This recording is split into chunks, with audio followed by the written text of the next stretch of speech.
People ask me if I miss home, but home is where the heart is, right?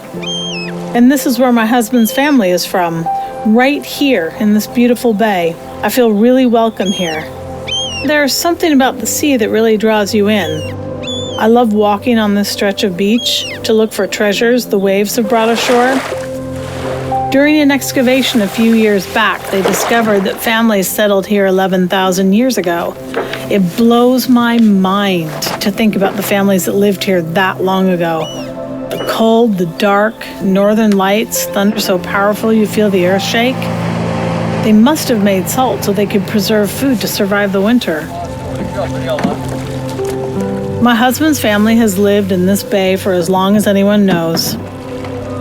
They've found over 50 Viking graves here, and those resting there might very well be their ancestors. This is where it all started. It was my love of food, food history, being in this specific place. In the boat on a calm day, you can see all the way down to the sandy bottom out here. All of that made me think about salt. Salt is so essential to life. It was on this crab cooker that I made my first batch. I still have samples of it. It's a good reminder of the time and hard work it takes to go from a salt-like substance to the flake salt we make today, that is used by some of the best restaurants in the world. That makes me incredibly proud.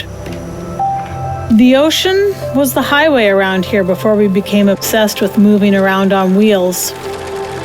I know people who find it strange to be dependent on a ferry to get anywhere, but it used to be the opposite.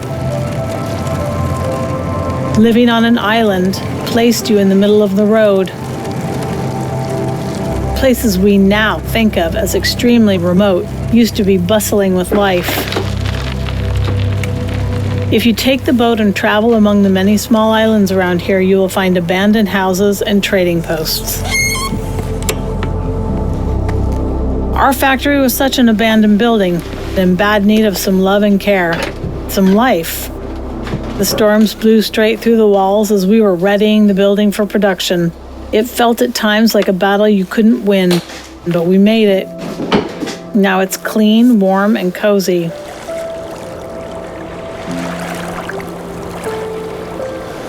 Much of the taste comes from the mineral composition of our clean, cold seawater, but tons of hours went into getting the texture just how I want it. Fine-tuning the brine's salinity level, hitting the perfect batch volume, temperature levels, humidity of the space, time, and a few other secrets I won't tell. One of the best and most respected chefs in the Nordics right now called it a feminine salt.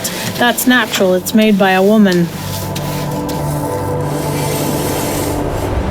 Making salt is a very physical process for me, not just the shoveling and lifting.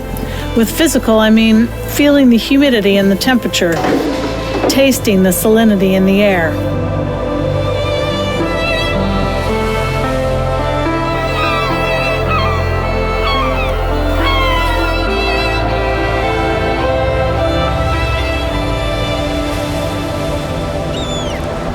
I love what I do. I love making salt. I'm so lucky I can work with what I love. For me, this is what it's all about.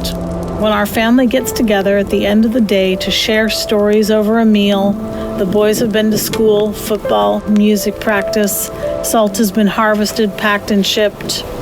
That is life. This is life. I know I'm lucky and I'm very thankful.